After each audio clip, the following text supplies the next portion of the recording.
said we'd just drop by, but I wasn't invited. ตอนนี้เรามากินอาหารญี่ปุ่น I can't stand all these people. They don't even see you. ถ่ายไว้ถ่ายไว้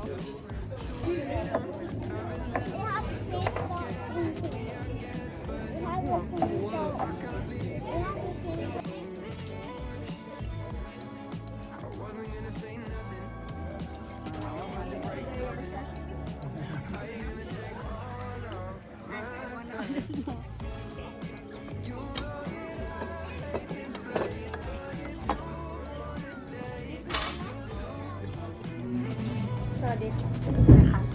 คือเราอิ่มมากนี่เป็นห้องน้ำนะตอนนี้เราอยู่ที่เอเชียนมาร์เก็ตนะคะ Conversations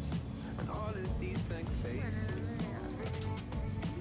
I should leave, I haven't yet. But when you smile, I just forget that I can stay a while, I guess.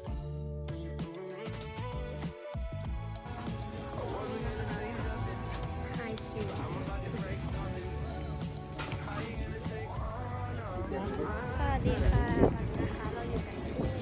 หอบัสหอ place? But if you wanna stay, I do too. ตอนนี้นะคะเรามาเดินย่อยกันที่มันคืออะไรอะทาร์เก็ตเยอะปิ้ว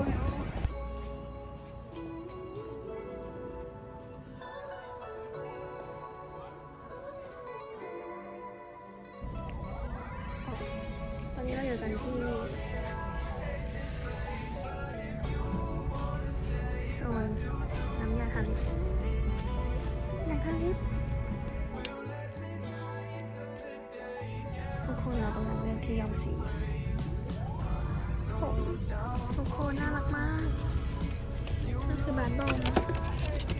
โอเคทุกคนเราซื้อเสร็จแล้วเราจะไปบาร์แอนด์บอดี้ต่อทุกคนบาร์แอนด์บอดี้ปิดยังทุกคนว่าไง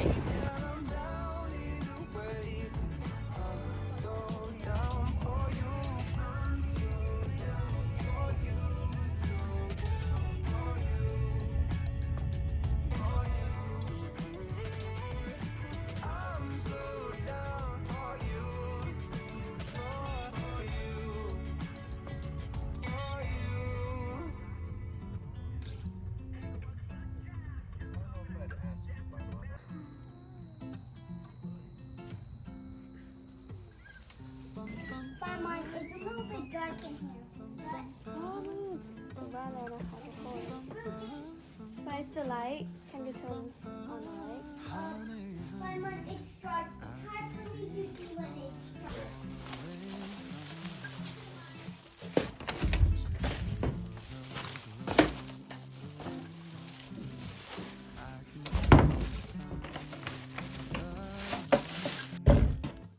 Every time you touch me, I just melt away.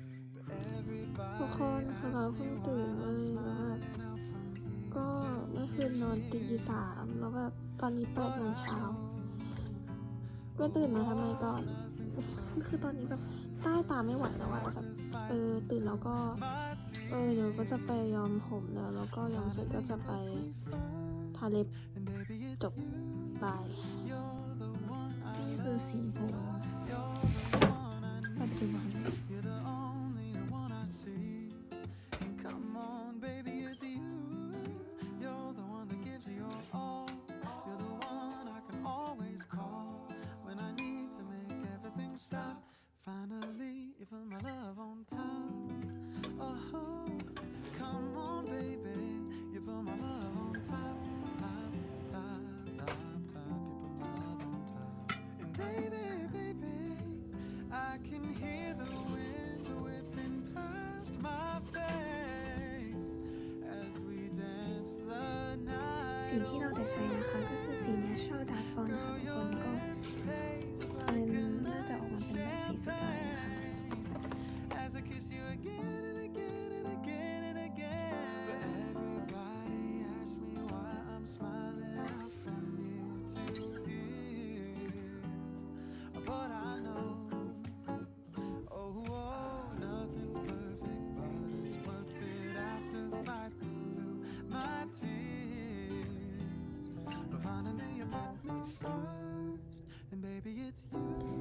เป็นอะไรก่อนหนึ่งผมไม่เท่ากันล่าสุดก็คือข้างบนก็คือแบบทองเวอร์ข้างล่างก็คือแบบสีเดิมผมอะไรก่อนดูตรงนี้ทองตรงนี้ อันนี้ก็คืออ่อนลงมาโอเคฟินิชลงไปแล้วนะคะทุกคนก็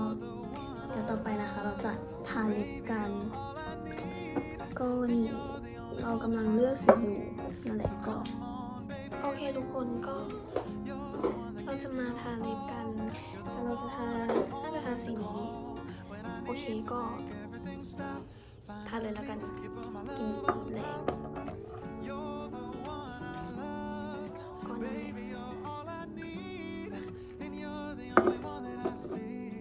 So come on, baby, it's you. You're the one that gives me your all. You're the one I can always call when I need to make everything stop. Finally, you put my love on.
การ์เด้น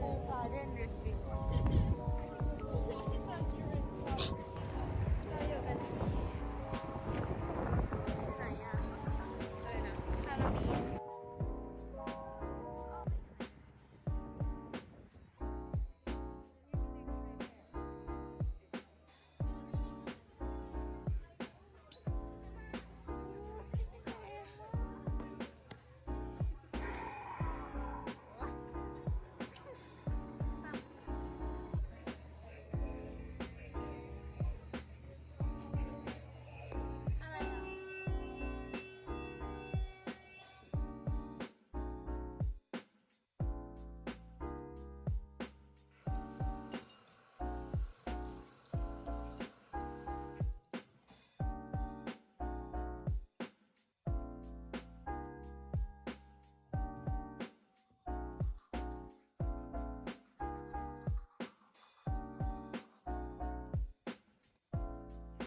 รอโฮสต์เพื่อนมารับค่ะทุกคน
นี่นะคะของกิน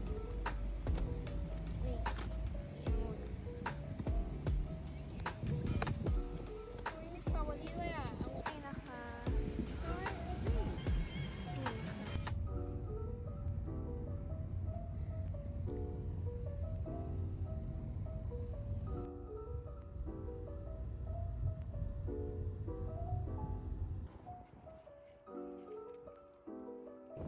สวัสดีค่ะมาดูหนังค่ะ ชิวๆค่ะ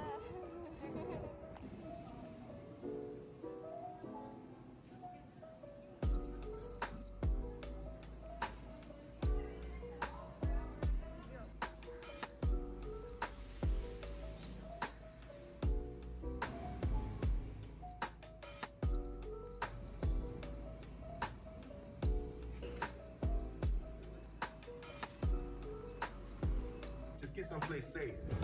I think you might just have the next Michael Jordan. Oh no, brother man. I got me the next two. This next step you about to take, you're not gonna just be representing you, you're gonna be representing every little black person on earth. I'm not gonna let you down. How could you? This world ain't never had no respect for Richie Williams, but they gonna respect y'all. You know. Oh, guess the bottom.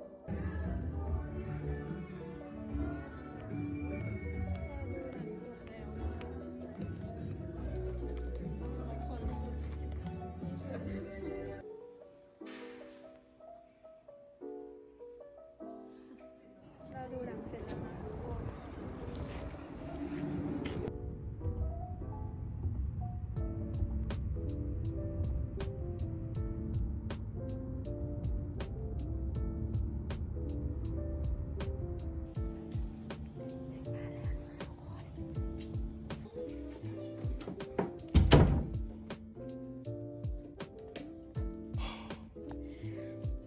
ถึงห้องแล้วทุกคนคือเราก็ถึงบ้านแล้วนะคะ ตอนนี้ก็เรารู้สึกว่าเราจะต้องจบคลิปนี้สักทีนะคะ ทุกคนก็สำหรับคลิปนี้นะคะใครชอบนะคะก็อย่าลืมกดไลค์แล้วก็กด subscribe ให้เราด้วยนะคะ แล้วก็เรานะคะจะพยายามทำคอนเทนต์สนุกๆแล้วก็เกี่ยวกับการแลกเปลี่ยนอะไรอย่างเงี้ยออกมาให้ทุกคนได้ดูกันนะคะ ก็วันนี้นะคะขอลาไปก่อนบ๊ายบาย